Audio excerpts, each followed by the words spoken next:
A global recession is on the horizon. The International Monetary Fund has warned that more than a third of the global economy will decline this year or next.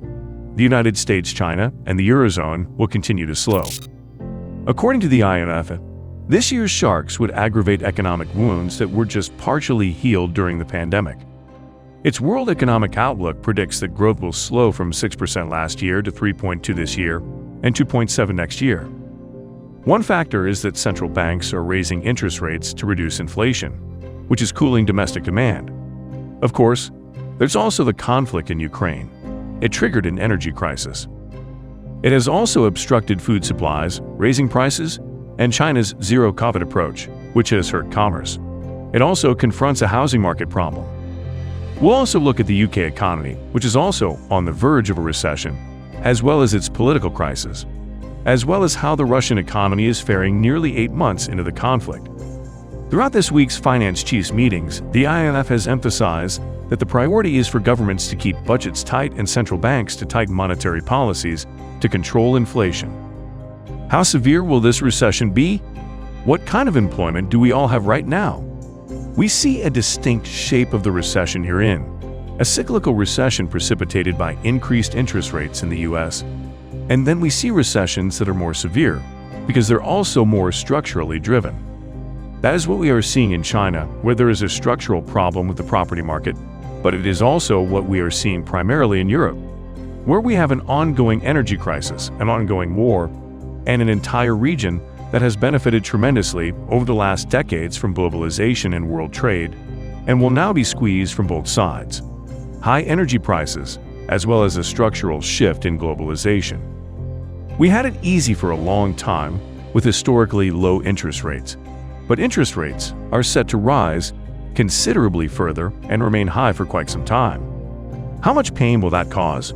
Well, there is a lot of hardship, and we already know that every shift comes with agony. Every adjustment comes with suffering, which is what we're currently witnessing in financial markets to begin with. And there is continual upheaval, an equity market and bond markets. Markets must respond to the new realities of reduced GDP, more inflation, and higher interest rates. Higher interest rates will make it much more expensive to buy a house. It will also make taking out credits and taking out loans much more expensive. As a result, we will see increased interest rates. Despite the fact that we are experiencing inflation, which is mostly driven by energy prices, we are now witnessing central banks attempting to limit demand by decreasing spending and investment, which will be painful. However, increased interest rates will restrict demand.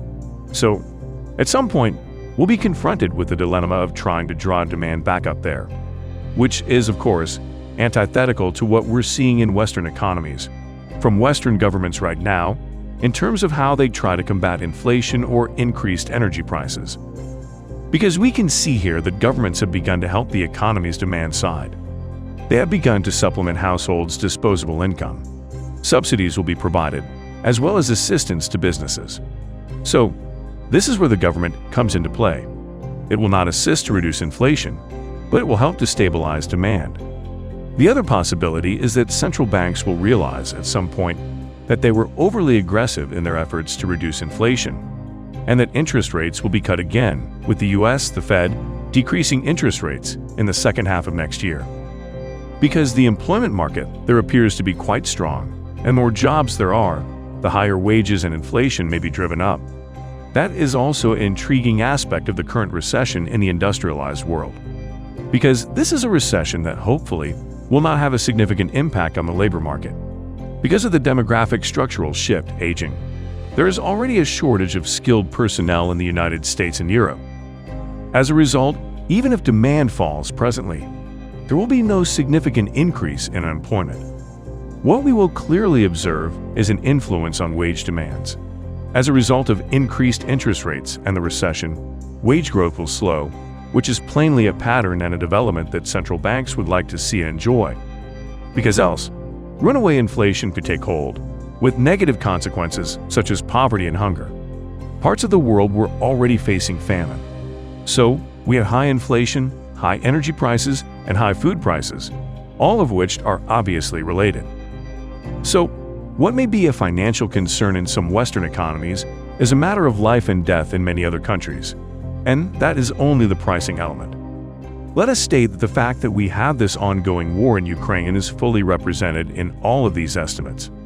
That Ukraine is incredibly important in terms of food production. So I'm concerned that we will not only see this pricing effect, but also a food supply problem in 2023, which will exacerbate poverty, hunger, and famine. When you look at the financial markets in recent weeks, particularly what has transpired in the United Kingdom, when the UK government unveiled a large fiscal stimulus program, bond prices skyrocketed as financial markets questioned the British government's fiscal viability. It demonstrated that there are limitations to how much governments can spend. To put things in perspective, in Europe but also in the United States, during the pandemic, Western economies spent between 10% and 15% of their GDP to stimulate and support their economies. So right now, we're seeing all countries separately trying to support individuals and businesses, and that amounts to about 5 to 6% of GDP. Does this imply that there is still room to accomplish more?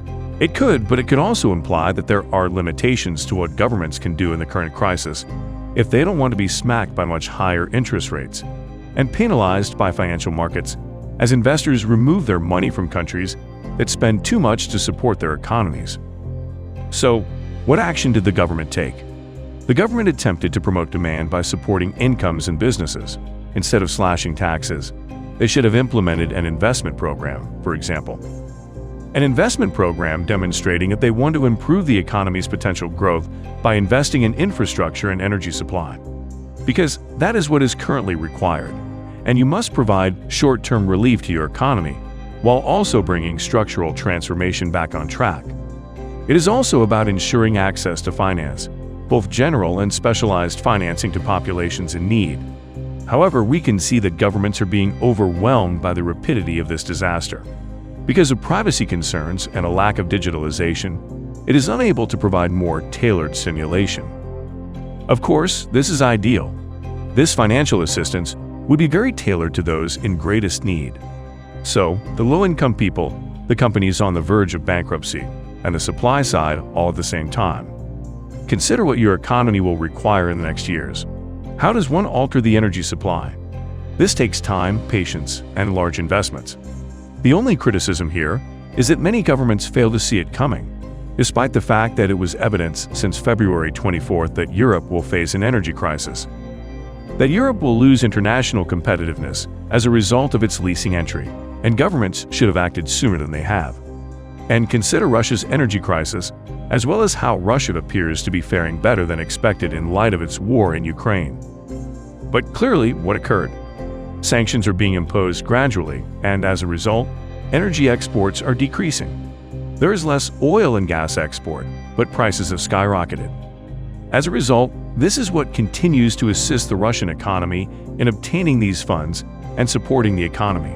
But don't forget, Russia is in the grip of a terrible recession. It's just not as severe as many analysts predicted at the start of the war. What are the complexities that developing economies face? Extremely complicated. This is a serious problem for growing economies. This is also seen in the change in interest rates. So, as central banks raise interest rates, there is an influential capital, particularly to the US, but lettuce capital that leaves emerging markets. Capital is desperately needed to bring investments into emerging economies and boost these economies' economic potential. As a result, we will observe that during periods of aggressive interest rate hikes in the United States, emerging markets frequently suffer. This time around, things might be a little different. There will be more variety.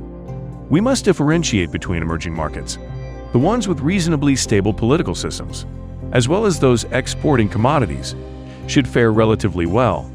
The others will almost certainly suffer greatly as a result of the global economic paradigm change.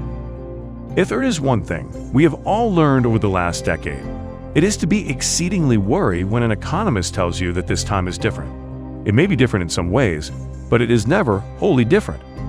When you go back at economic history since World War II, every single recession has been precipitated by aggressive rate hikes around the world, and this is what we're seeing right now. Strong rate tags have accelerated every recession. This is happening today. How will this play out? This is not another financial crisis. The financial system is far more stable than it was previously. However, there will always be ways to circumvent this policy move. The change in monetary policy will make its way into the global economy as we are currently witnessing. That's what the IMF predicts. It's also evident that the IMF does not forecast the end of the world. The IMF predicts a slowdown that will result in recession and technical recession in many regions, but it does not forecast a doom and gloom slowdown that would result in mass unemployment in many countries. How much optimism is there that governments and central banks would work together to keep inflation under control? There is always the risk of overshooting in these scenarios. As a result, there is always the potential of making a policy mistake in retrospect. The hope is that the current fluctuation in interest rates indicates that there are imbalances in the global economy. As a result, there should be some normalizing. If governments do not simply mitigate the short-term effects of the recession, but instead use it as a means and a catalyst to kickstart the energy revolution. This means that long-term structural change may bring about innovation, investment, and the advancement of renewable energies. So, here's hoping. This is finally a crisis, if not in the short term, then in the medium term.